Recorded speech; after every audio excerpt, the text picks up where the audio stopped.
আলোর সন্তান, ঠিক কিনা? এই বাংলাদেশে এক জঘন্যতম পত্রিকা, নাম তার প্রথম আলো। এই প্রথম আলোর যিনি সম্পাদক, তার নাম হলো আনিসুর রহমান। সে একটা বই লিখেছে, বিগত দিন ওই জালিম সরকারকে তেল মাখানোর জন্য একটা বই লিখেছে। বইটার নাম দিয়েছে সহি রাজাকারনামা। কি নাম দিয়েছে? সহি রাজাকারনামা। এই সহি রাজাকারনামা বইয়ের প্রারম্ভে কোরআনুল কারীমের সূরাতুল ফাতিহার প্রথম নম্বর আয়াত, আলহামদুলিল্লাহি রাব্বিল আলামিন, এর অর্থ হলো গোটা পৃথিবীর একচ্ছত্র মালিক আল্লাহ রাব্বুল আলামিনের জন্য সকল প্রশংসা আল্লাহর জন্য, ঠিক কিনা? কিন্তু এই হারামজাদা এই অর্থ, এই আয়াতের অর্থকে বিকৃতি করে সে বলেছে গোটা পৃথিবীর সব প্রশংসা একমাত্র রাজাকারের জন্য। আমি গতকালকে ঢাকার বুকে মাহফিল করে বলেছি, প্রধান উপদেষ্টা মহোদয়, একে গ্রেফতার করতে হবে, দিবালোকে ফাঁসিতে ঝোলাতে হবে। 18 কোটি মুসলমানের দেশে কোরআনের অর্থকে বিকৃতি করেছে, এর এই বাংলাদেশে বেঁচে থাকার কোনো অধিকার নাই, ঠিক কিনা?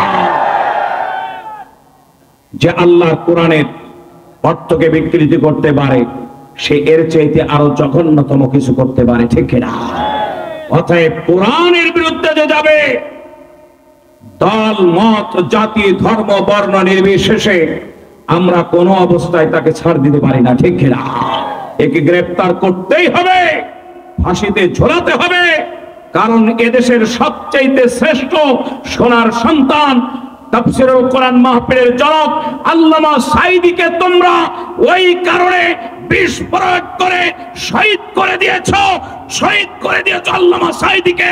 এই সাঈদীর মতো সোনার মানুষকে তোমরা শহীদ করেছো, আর এই কোরআনের জঘন্য দুশমনকে এই পৃথিবীতে বেঁচে রাখবা, বাঁচিয়ে রাখবা, এটা তাওহীদি জনতা মানতে পারে না, পারে না, পারে না, ঠিক কিনা? অতএব আমাদের একটাই মাত্র দাবি, সেটা হলো একে ফাঁসিতে ঝোলাইতে হবে। না ঝোলানো পর্যন্ত আমরা কোনো অবস্থায় শান্তিতে আপনাদের থাকতে দেব না, ঠিক কিনা?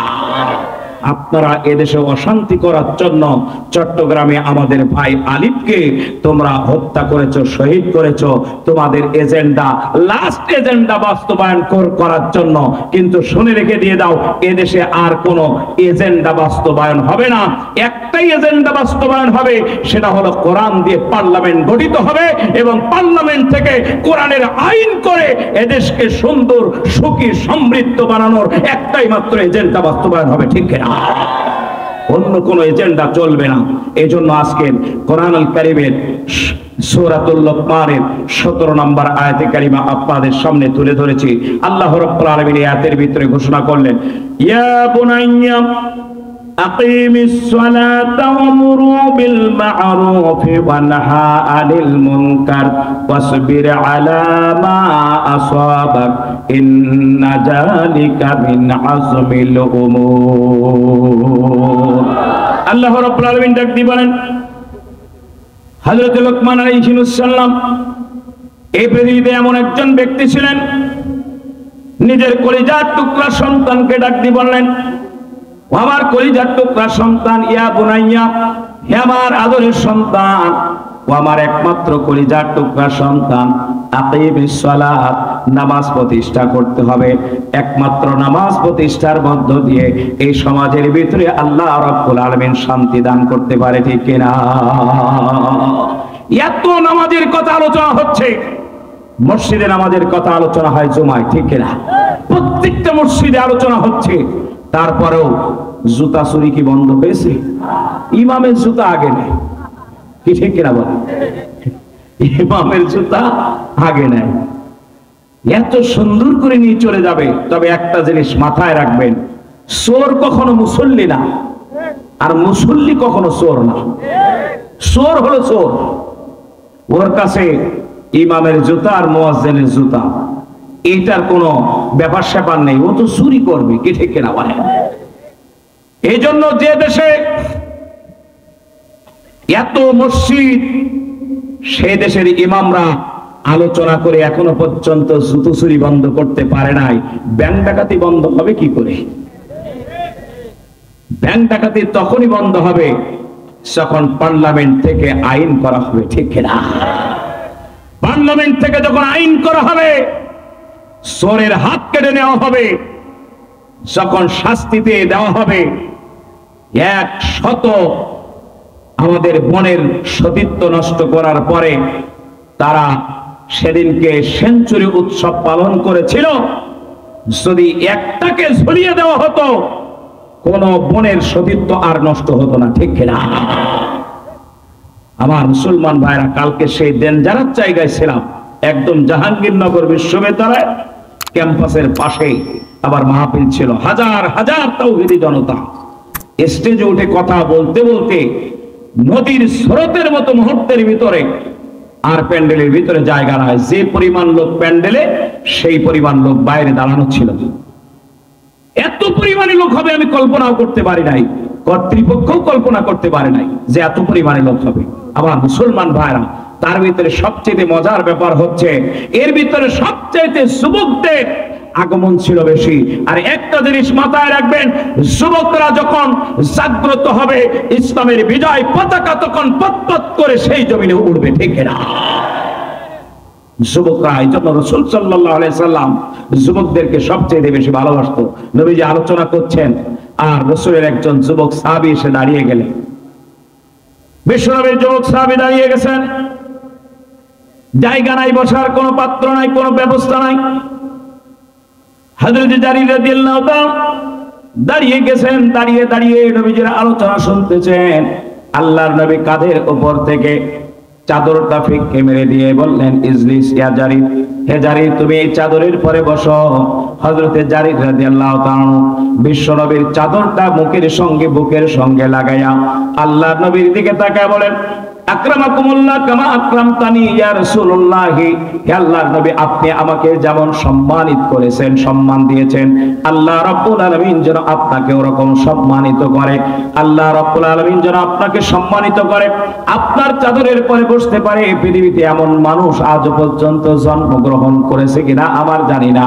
আমি জারির আপনার চাদরের পরে বসা তো দূরের কথা, আপনার চাদর আমার মাথার নিচে রাখা এটা আমার জন্য অসম্মানজনক হবে, ঠিক কিনা? আল্লাহর নবী বলেন, লা ইউমিনু আহাদুকুম হাত্তা কুনা হাব্বা ইলাইহি বিওয়ালিদিহি ওয়া ওয়ালাদিহি ওয়ান নাস আজমাইন। আল্লাহর নবী বলেন, এই পৃথিবীতে আল্লাহর নবীকে সবচেয়ে নিজের বাবা মা আত্মীয় স্বজন আপনজন প্রিয়জন শ্বশুর শাশুড়ি ভাই ব্রাদার ব্যবসা বাণিজ্য সবার থেকে আল্লাহর নবীকে যদি সবচেয়ে উচ্চ স্থানে উচ্চ জায়গায় সম্মানের উচ্চ শিখরে যদি না রাখতে পারে, শুনে রেখে দিয়ে দাও, আল্লাহ রাব্বুল আলামিনের জমিনে আল্লাহর ওই বান্দা কখনো মুমিন হতে পারে না। অতএব সেই নবীর নামে যারা কটূক্তি করেছে ভারতের দালালেরা, তারা বাংলাদেশে ঢুকতে চাচ্ছ, আসো, বাংলাদেশে প্রবেশ করার সঙ্গে সঙ্গে দেহের থেকে কল্লা এদেশের ছাত্র জনতা আলাদা করে দেবে, ঠিক কিনা? বুঝতে পারছো না? না, আমিরে জামাত যদি বিজয়ের পরে ঘোষণা না করত তাসরিবা আলাইকুম লা তাসরিবা আলাইকুমুল ইয়াউম, সকলকে সাধারণ ক্ষমা করে দেওয়া হলো, এদেশের জানাজা পড়াইয়ে কুল পেত না ইমামরা, ঠিক কিনা? লাশের বন্যা বয়ে যেত। কিন্তু আমিরে জামাত এদেশের কোন মানুষের গায়ে আঘাত লাগতে দেয় নাই, একটা শুধুমাত্র আওয়াজের মাধ্যমে। তোমরা মনে করেছো আমরা ক্ষমা করে দিয়েছি আর আমাদের ব্যাঙ্গের মতো আমাদের ঘাড়ের উপরে এসে বানরের মতো চড়তে বসতেছো। ঘাড়ের পরে ওঠানো মানে এই নয় তোমাদেরকে আদর করা, ঘাড়ের পরে উঠানো মানে এই যদি বেশি বাড়াবাড়ি করো ঘাড়ের উপর থেকে কাঁধের উপর থেকে এমন ভাবে নিচে আছাড় দেওয়া হবে, একটা আছাড়ে তোমার পিঠের ডালা পর্যন্ত ভেঙে চুরমার হয়ে যাবে, ঠিক কিনা? এটা বুঝতে হবে তোমাকে। তুমি যেন অন্য কিছু মনে করো না যে তোমাদেরকে ক্ষমা করে দিয়ে কাঁধে উঠাইছি তার মানে তুমি আমার দুই পাশে ঠ্যাং দিয়ে আমার কান মোড়া দেবা, এটা না।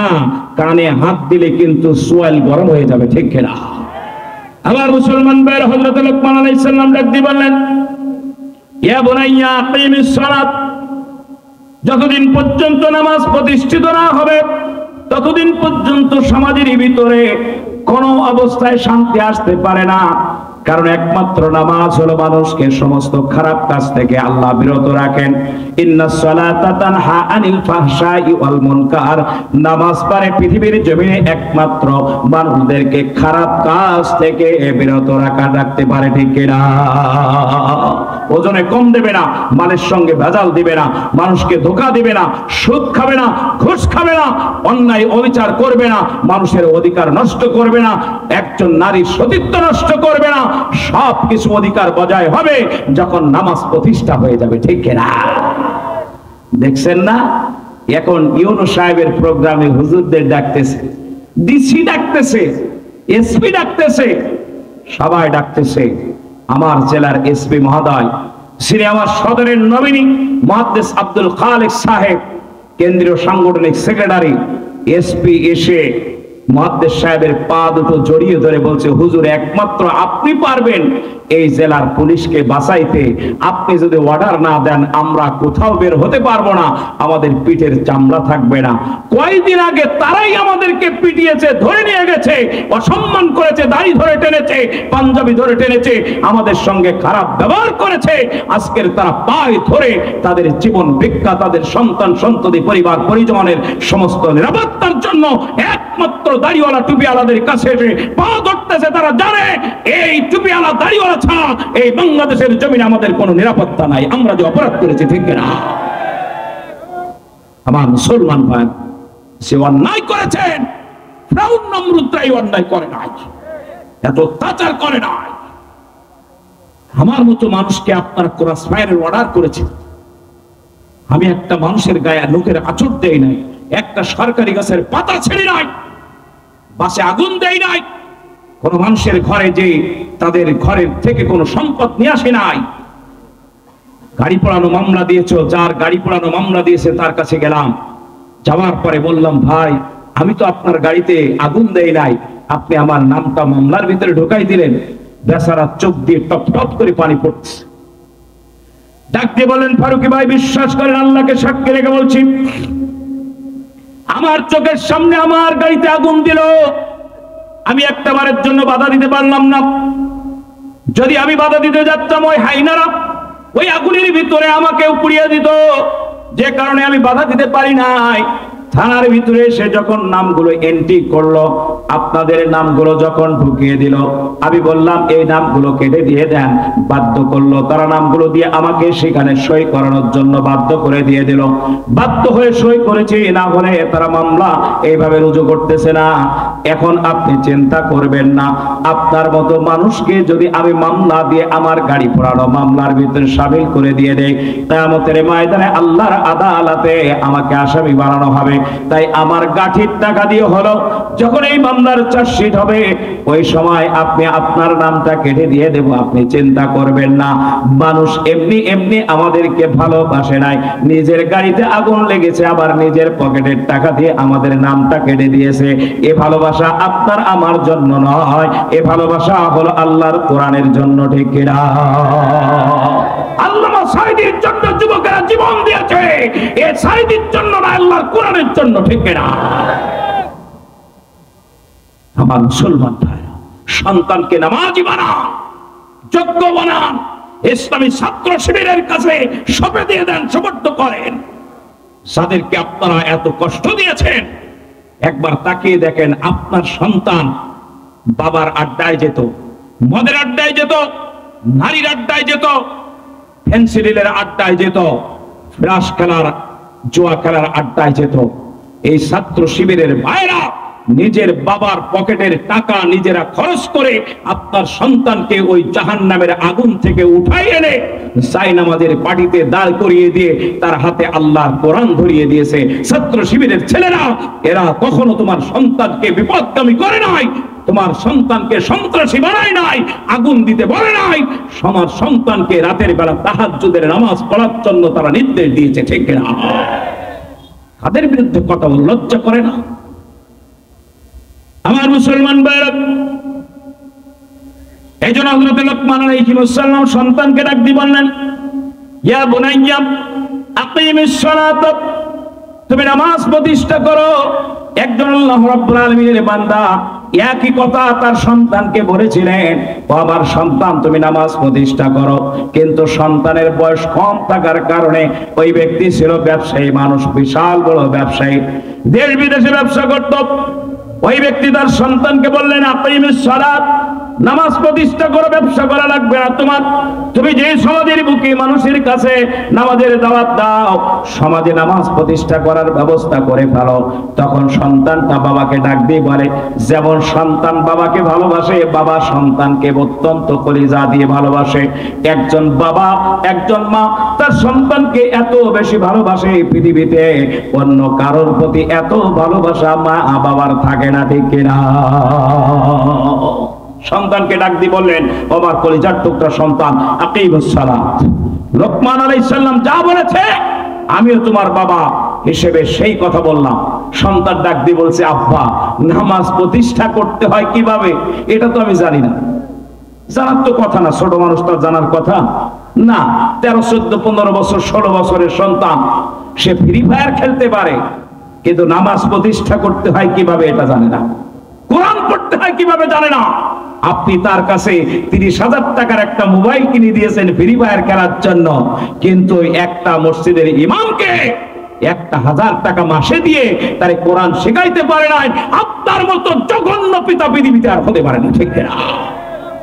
আপনি বাবা নামের অযোগ্য, আপনি তো তার বাবা নয়, আপনি হলেন তার হাবা। তার জীবনটা আপনি কালি করে দিয়েছেন, আপনার সন্তানকে কোরআনের হাফেজ বানাইতে পারেন নাই। শোনেন, সাতক্ষীরার বর্তমান সদর উপজেলার যিনি টিওনো, যিনি ইওনো কোরআনের হাফেজ, দাওরাই হাদিস সারসিনা থেকে তিনি কামেল, ঢাকা ইউনিভার্সিটিতে অনার্স মাস্টার্স। ইওনো ডিসি কামেল পাস, অনার্স মাস্টার্স, সাতক্ষীরা যিনি ডিসি। এখন আলেমদেরকে সবচেয়ে বেশি সম্মান করছে। যে কোনো প্রোগ্রাম হলে ইওনোর কথা হলো ফারুকী সাহেব যেন থাকে, গতদিনও ডাকছে। যে কোনো প্রোগ্রাম মোস্ট ইম্পর্টেন্ট যে কয়জন ব্যক্তি, তাদের ভিতরে আমার মতো একটা ভাঙ্গাচোরা মানুষকে তারা সেখানে রাখে। আলেমরা বোঝে এলেমের মর্যাদা, ঠিক কিনা? আর জাহেলরা জানে এই এলেমের মর্যাদা দিলে আমাদের কপালে দুঃখ আছে। দুঃখ নাই ভাই, তোমাদের তকদির আরো ভালো হবে আলেমদেরকে যদি সম্মান করো, ঠিক কিনা? কিন্তু করতে বাধ্য হয়েছ, ব্যর্থ হয়েছ।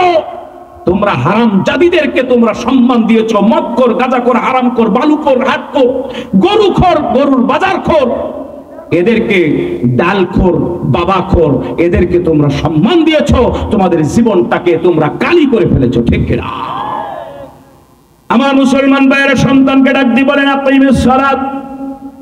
তোমার ব্যবসা করা লাগবে না, যাও নামাজ প্রতিষ্ঠার জন্য বের হয়ে যাও। সন্তান বাবাকে ডাক দিয়ে বলেন, ব্যবসা প্রতিষ্ঠানে কিছুদিন বসিয়েছো, ব্যবসা করা শিখেছি, কিন্তু নামাজ প্রতিষ্ঠা করা তো শেখাও না। নামাজ প্রতিষ্ঠা যদি না শেখাও কেমন করে শিখবো? আর এই পর্যন্ত কারোর কাছ থেকে তো নামাজ প্রতিষ্ঠার ব্যাপারে ভালো করে কিচ্ছু জানতে পারি নাই। বাবা ডাক দিয়ে বলেন, তোমাকে এমন একজন শক্ত, এমন একজন ব্যক্তি, এমন একজন চৌকস ব্যক্তিতে পরিণত করতে চাই, যে কোনো জায়গায় যাবে, সেই জায়গায় যাওয়ার পরে সেই জায়গায় সে স্থান পেয়ে যাবে। আল্লাহ দ্বীনের পথে একজন মুজাহিদ হতে হবে। যে জায়গায় তুমি দাঁড়িয়ে যাবে, তুমি জানাজার নামাজের ইমামতি করতে পারবে, মসজিদে নামাজের ইমামতি করতে পারবে, ব্যবসা প্রতিষ্ঠানে যে ব্যবসা করতে পারবে, পার্লামেন্টে যে জাতির জন্য কথা বলতে পারবে, সমাজের মানুষের কাছে তুমি এমন একজন ব্যক্তিতে পরিণত হয়ে যাবে। নামাজ প্রতিষ্ঠা করার পরে তোমার আরো 2টা কাজ আছে। তা'মুরুনা বিল মারুফি ওয়া তানহাউনা আনিল মুনকার। তোমাকে সৎ কাজের আদেশ দিতে হবে, অসৎ কাজে বাধা দিতে হবে। আর এই কাজ যখন করতে যাবা, অসৎ কাজে যখন বাধা দিবা, সৎ কাজের আদেশ দিলে তারা তেমন কিছু বলবে না, কিন্তু এই স্কুলের মাঠে যাত্রা গান নিয়ে আসবে, এই জায়গায় উলঙ্গ ড্যান্স হবে, এইটা যখনই তুমি প্রতিহত করতে যাবে, আটকাইতে যাবে, তখন তাদের একটা গ্রুপ আছে, শোর খাওয়া গরু, হাত খাওয়া গরু, এদের মুখের ভিতর শুধু শুয়োরের রক্ত ছাড়া আর কিছু যায় না। এই ধরনের হারাম খাওয়া মালগুলো তোমার ওই জায়গায় পিটাবে, তোমাকে ওই জায়গায় গালিগালাজ করবে, গলা ধাক্কা দিয়ে দেবে, জামা কাপড় ছিঁড়ে ফেলে দিয়ে দেবে, বিভিন্ন ধরনের তোমার অশ্লীল ভাষায় গালিগালাজ করবে। বিগত দিনে আল্লাহ রাব্বুল আলামিনের বান্দারা যখন এমন কাজগুলো করেছে, তখন সবার আগে তাদের নামে মামলা ঠুকেছে, ঠিক কিনা? মসজিদের ইমাম সমাজের সবচেয়ে শ্রেষ্ঠ মানুষ, মসজিদের মুয়াজ্জিন সমাজের সবচেয়ে টাইম মেনটেন করে চলা মানুষ, ঠিক কিনা? এই পৃথিবীতে একটা জায়গায় শুধু টাইম মেনটেন হয়, সেটা হলো মসজিদে, ঠিক কিনা? আর কোথাও হয় না। যদি 1 মিনিট পরে ইমাম এসেছে, তাহলে দেখবেন মুসল্লিরা ইমামের গোষ্ঠী উদ্ধার করে দেয়, কি ঠিক কিনা বলেন? গতকালকে দেখলাম, দেখে অত্যন্ত অবাক হয়ে গেলাম। মসজিদের ভিতরে একটু ময়লা, ইমাম সাহেব নামাজ শেষ করেছে, সভাপতি ডাক দিল যে ইমাম সাহেব গতকালকে এসছে, গতকাল আজকে সকালে দেখলাম সম্ভবত সোশ্যাল মিডিয়া, মসজিদের ভিতরে ময়লা কেন? বলছে আমি পরিষ্কার করেছি, কিন্তু আসলে কিভাবে হয়েছে সেটা তো বলতে পারছি না। তবে শুনে রাখেন সভাপতি সাহেব, এটা শুধু পরিষ্কার করা ইমামের কাজ না, এটা মসজিদ কমিটি এবং মুসল্লি সবার পরিষ্কার করার কাজ, ঠিক কিনা? এ কি শুধু ইমামের কাজ নাকি? আল্লাহকে সাক্ষী রেখে বলছি, আমি যেহেতু ভারতবর্ষের 16টা মতো প্রদেশ আল্লাহ আমাকে সফর করিয়েছে, এবং কোরআনের কথা প্রতি বছর, এই 2-3 বছর আর যাচ্ছে না, প্রতি বছর কমপক্ষে 100 করে মাহফিল বিভিন্ন প্রদেশ, আসাম, নাগাল্যান্ড, ত্রিপুরা, আপনার বিহার এবং গুজরাট, বিভিন্ন জায়গায় করেছি। তো যখন আমি পাঞ্জাবে গেলাম, পাঞ্জাব কাশ্মীর থেকে আসার পথে যখন পাঞ্জাবে ঢুকলাম, শিখ যাদের মাথায় বড় পাগড়ি, পাগড়ি পরা দেখেছেন? এরা কিন্তু হাফেজে কোরআন না, এরা মুফতি না, মুহাদ্দিস না, এরা হচ্ছে শিখ সম্প্রদায়। এই শিখ সম্প্রদায়ের কাবা সেটা হলো পাঞ্জাবে। এই পাঞ্জাবে গুরুদ্বার, বিশাল বড় এরিয়া, মাঝখানে চতুর্দিক দিয়ে আপনার বড় বড় বিল্ডিং, চতুর্দিক দিয়ে মাঝখানে একটা পুকুর আছে, তার চতুর্থ সাইডে সুন্দর করে মার্বেল দিয়ে কারারা দিয়ে সুন্দর করে করা। এই পুকুরের মাঝখানে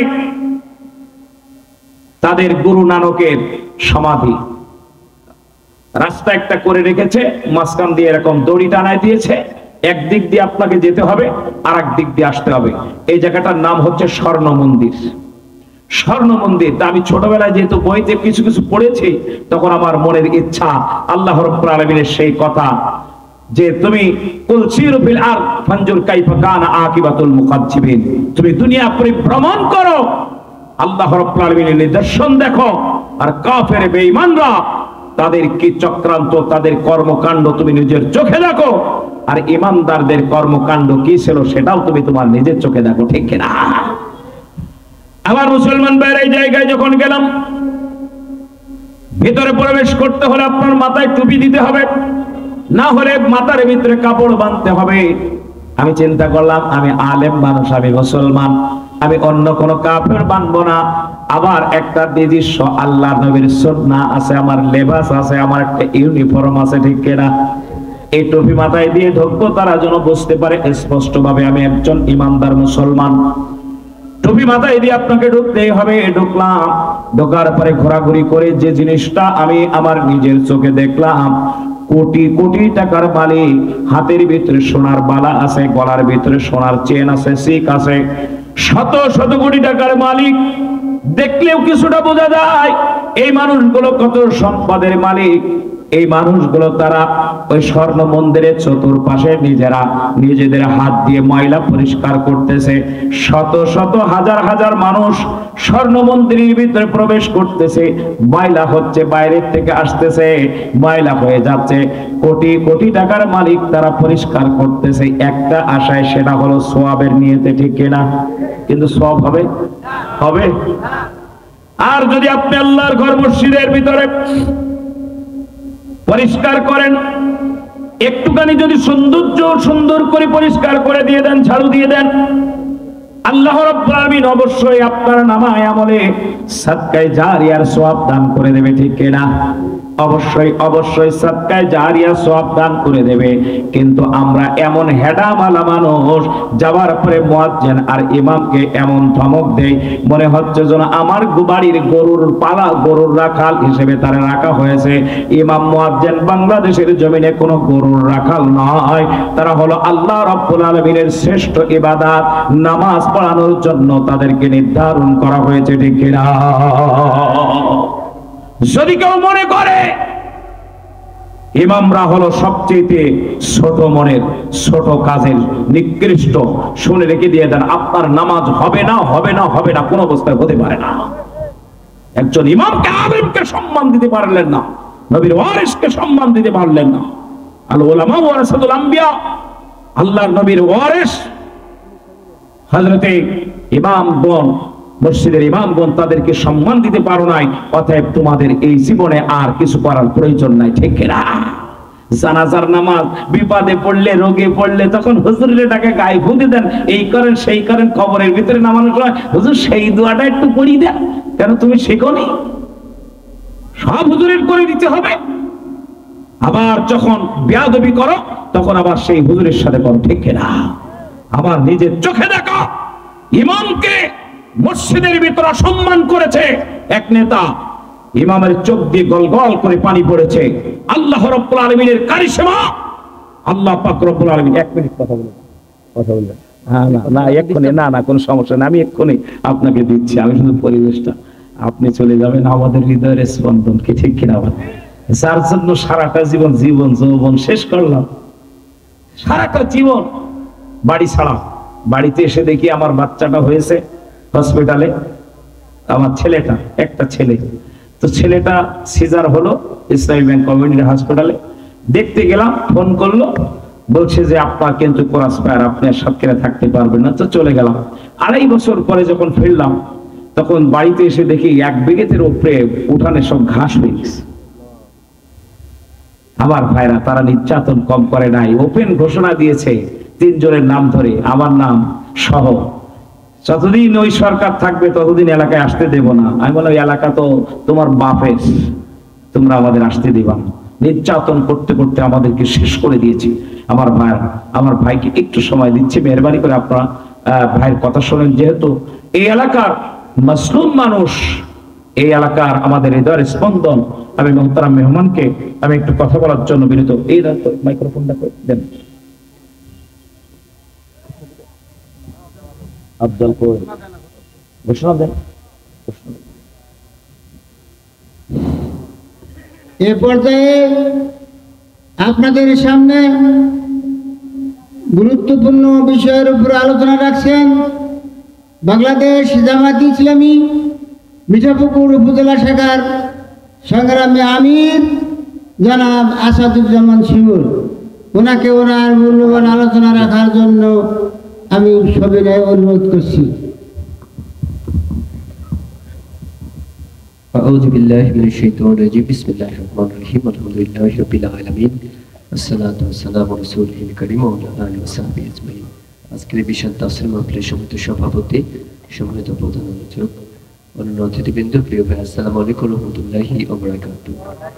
প্রধান আলোচকের আলোচনা বন্ধ রেখে কথা বলা বেয়াদবি, আমি কথা বলবো না। আমি শুধু আপনাদের মাঝে একটা কথা বলে দিতে চাই, সেটা হলো যে আজকে আমরা যারা এখানে এসেছি, আমরা সবাই কোথায় যেতে চাই বলেন তো? জান্নাত। একটু জোরে বলেন, কোথায় যেতে? জান্নাত। আমি আপনাদের বিবেকের কাছে শুধু একটা প্রশ্ন রাখতে চাই। আপনি যখন প্রতিদিন ঘুমাবেন, রাতে যখন বিছানায় শুবেন, শুয়ে একটু চোখ বন্ধ করে চিন্তা করবেন যে আজকে আমি শুইলাম, চোখটা বন্ধ করলাম, সকালে উঠে যদি আমার মা নাম মসজিদের মাইকে আলান হয়, আমি আর পৃথিবীতে নাই। যদি সকালবেলা উঠে আমি আমার প্রিয় স্ত্রীর সাথে আমার দেখা না হয়, সকালে উঠে যদি আমার সন্তানের সাথে আমার দেখা না হয়, যদি সকালবেলা উঠে আমার জন্য খাটলিটা রেডি হয়ে যায়, যদি আমার জন্য জানাজার মানুষ চলে আসে, আমি যদি এই মুহূর্তে সকালবেলা চলে যাই, রাতে ঘুম যদি আমার জীবনের শেষ ঘুম হয়, আমি কি আসলে জান্নাত যেতে পারবো? আমি কি কবর থেকে, কবর আযাব থেকে যেতে বাঁচাতে পারবো? আমি কি জাহান্নাম থেকে বাঁচা, জান্নাত জন্য নিজেকে তৈরি করতে পারবো? আমি আপনাদের বিবেকের কাছে এটা প্রশ্ন রাখতে চাই। শুধু রাতে যখন ঘুমাবেন প্রতিদিন এই চিন্তা করবেন যে আমার জীবনে আজকে শেষ ঘুম, আজকে থেকে আজকে রাতে শেষ ঘুম যদি হয়, সকালবেলা আমার ঠিকানা জান্নাত হবে না জাহান্নাম হবে, এইটা চিন্তা করে নিজের জীবন যাপন করবেন। শুনতে পারে না? আর আমার জন্য দোয়া করবেন। আমার যে দায়িত্ব এসেছে, এটা যোগ্যতা দক্ষতা কোন দিক থেকে আমার নাই, আমি আপনাদের কাছে দোয়া চাই, প্রাণ ভরা দোয়া চাই। শহীদের ময়দান, যে শহীদের ময়দানে আমরা 11 জন সবাই শহীদ হয়ে আছে। আল্লামা সাহেবের জন্য একদিনে আমাদের 7 জন ভাইকে আমরা হারিয়েছি। আমাদের একজন ভাইকে পানির মধ্যে চুবায়া ক্রস, কানের মধ্যে গুলি করে ক্রস ফায়ার দেওয়া হয়েছে। আমাদের একজন রানিং চেয়ারম্যানকে কুপায়ে হত্যা করা হয়েছে। অনেক রক্তের উপর দাঁড়িয়ে আমরা আছি। এই রক্তে ভেজা জমিন আমরা আর রক্তের উন্নতি করতে চাই না। এই রক্তে ভেজা জমিন আমরা ইসলামের যদি রক্ত দিয়ে যে ইসলামকে আমরা এখানে নিয়ে এসেছি, যে বিজয়ের মাধ্যমে আমরা সে জমিন আবার উর্বর করতে চাই, পারবো তো ইনশাআল্লাহ। আপনাদের সেই সহযোগিতা দোয়া চেয়ে আমার জন্য দোয়া চাচ্ছি, আর আপনাদের দোয়া রইল আল্লাহ আপনাদের ভালো রাখুক, সুস্থ রাখুক, আল্লাহ আপনাদেরকে রহমতের চাইতে আবৃত রাখুক। বিশেষ করে আজকে মেহমান দোয়া হচ্ছে, মাঝে মাঝে চিন্তা করি আমরা তো এই দিনে হয়তো 1 ঘন্টা আধা ঘন্টার কথা বলি, এটাই আমরা পারি না। আমাদের ভাইরা আমরা দিনের পর দিন, মাসের পর মাস এই যে আন্দোলনের জন্য, দিনের দাওয়ার জন্য, একামতের দিনের জন্য কথা বলে যাচ্ছেন। আমার ভাইয়ের জন্য খাস করে দোয়া করছে, আল্লাহ তাকে হায়াতে তৈয়বা দান করুক, আল্লাহ ভাইকে রহমতের চাদরে আবৃত রাখুক, আল্লাহ তাকে সুস্থ রাখুক। আপনাদের সকলের সুস্থতা কামনা করে আল্লাহ যেন আপনাদের রহমত আবৃত রাখে, আল্লাহর কাছে একটু দোয়া চেয়ে এই সুন্দর সুযোগ দিয়ে যারা দিয়েছেন কর্তৃপক্ষকে ধন্যবাদ জানিয়ে কৃতজ্ঞতা জ্ঞাপন করে আমি আমার কথা শেষ করছি। আসসালামু আলাইকুম রহমতুল্লাহি ওয়া বারাকাতুহু। ওয়ালাইকুম আসসালাম ওয়া রাহমাতুল্লাহি ওয়া বারাকাতুহু।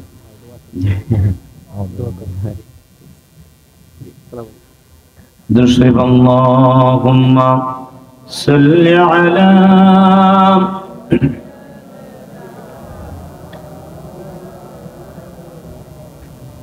وعلى آل سيدنا مولانا محمد।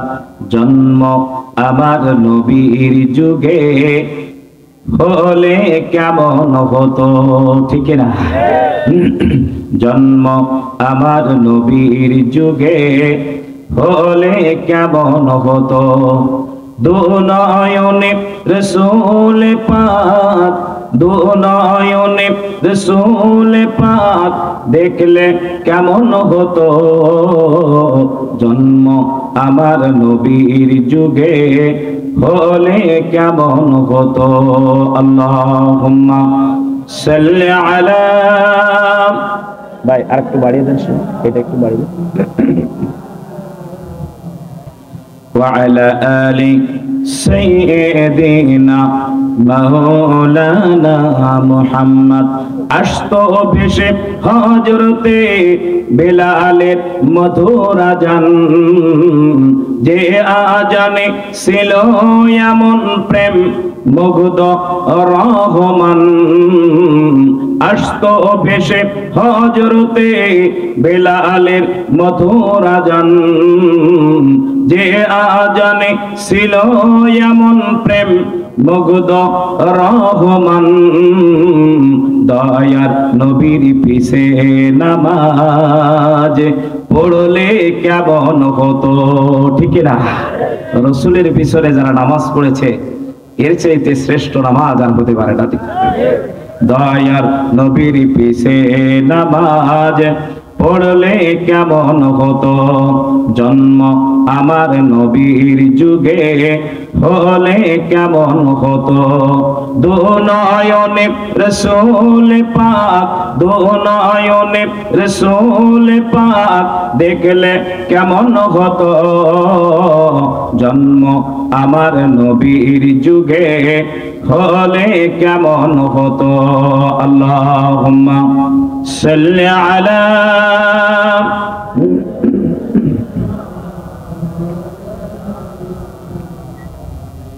وعلى آل سيدنا مولانا محمد।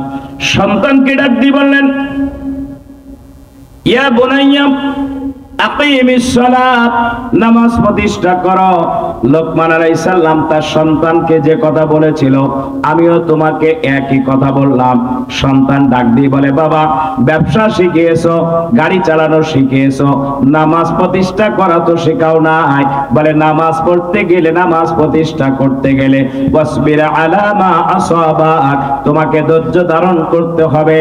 ধৈর্য ধারণ যদি না করতে পারো সমাজে নামাজ প্রতিষ্ঠা করতে পারবে না। যখন কোরআনের কথা বলতে যাবে দেখবেন তখন আপনাকে বিভিন্ন কথা বলবে, ঠিক কিনা?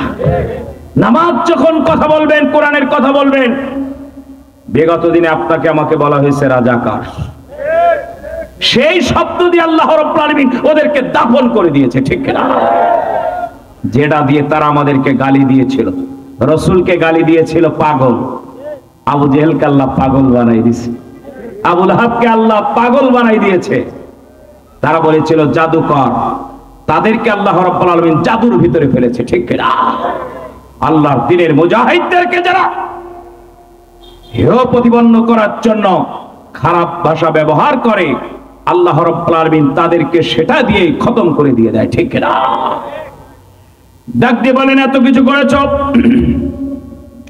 নামাজ প্রতিষ্ঠা করার ব্যাপারে আমাকে তো কিছুই শেখাও নাই। নামাজ কিভাবে প্রতিষ্ঠা করতে হবে বলে না।